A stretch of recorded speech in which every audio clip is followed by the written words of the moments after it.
नमस्कार। परसों की तारीख में मीडिया में ये रिपोर्ट आई, सोशल मीडिया में एक वीडियो वायरल हुआ जिसमें हमने देखा कि मेरठ के एसएसपी श्री अविनाश पांडे जी ने एक भीड़ को और एक पुलिस वाहन में एक व्यक्ति को लगातार तमाचे मारे और ये सब चीजें पब्लिक व्यू में हुई और सबने इनको रिकॉर्ड किया।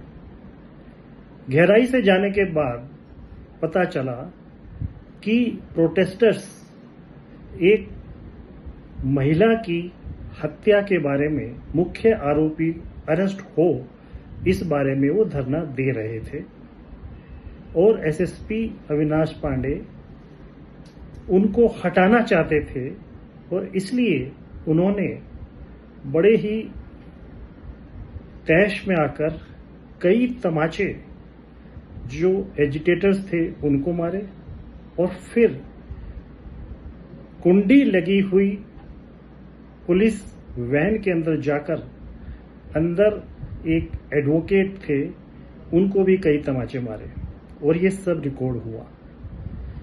Shri Avinash Pandey Indian police service officer हैं। वो यूपीएससी क्वालिफाई कर all India service conduct rule के अंदर अकाउंटेबल हैं।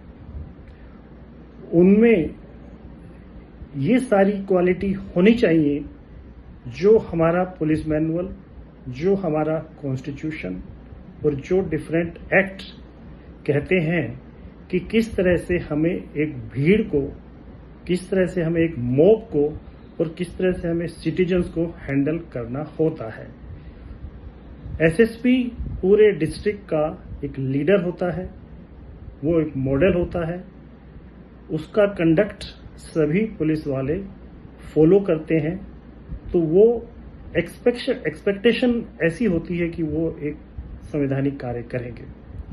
पर इस घटना के बाद मैं अनिल प्रथम,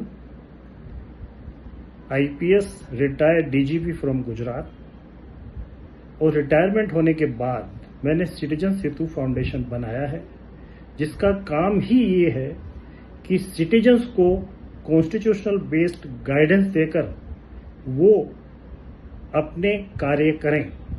तो इस घटनाक्रम में मेरे पास भी काफी लोग आए, शेयर किया, तो मैं इस बारे में अपना कमेंट देना चाहता हूं कि एसएसपी पांडे का ये एक्ट बड़ा ही गलत था। डिपार्टमेंटल इंक्वायरी इसमें होनी चाहिए। उनके खिलाफ अगर कोई एफआईआर करना चाहे तो वो भी पुलिस को दाखिल करनी चाहिए और एट्रोसिटी एक्ट अगर इसमें एप्लीकेबल है उसको इंक्लूड करना चाहिए। और भविष्य में हम पुलिस अधिकारी जो फ्रेंड्स फॉर कॉन्स्टिट्यूशन होते हैं, हम कॉन्स्टिट्यूशन की शपथ लेकर हम जब एनपीए से बाहर आते हैं तो ये हम कोशिश करते हैं कि हम उसका पालन करेंगे। तो मुझे उम्मीद है कि यूपी के डीजीपी, यूपी के होम सेक्रेटरी और चीफ मिनिस्टर के जो मुख्य सचिव हैं, एडवाइजर हैं, वो इसका संज्ञान लेंगे और जरूरी कार्रवाई करेंगे ताकि पब्लिक में सरकार के प्रति विश्वास बने। इसमें मैं डिटेल में जाना नहीं चाहता कि इसमें कौन कौन से आर्टिकल्स का वायलेशन हुआ है। ये सब अवेलेबल है, किताबों में अवेलेबल है, कई अर्जी भी आई हुई हैं। बस मेरी ये विनती है कि इसको हम सही तरह से अगर सरकार हैंडल करती है तो पब्लिक का एक ट्रस्ट, कॉन्फिडेंस वो जीत सकती है। धन्यवाद।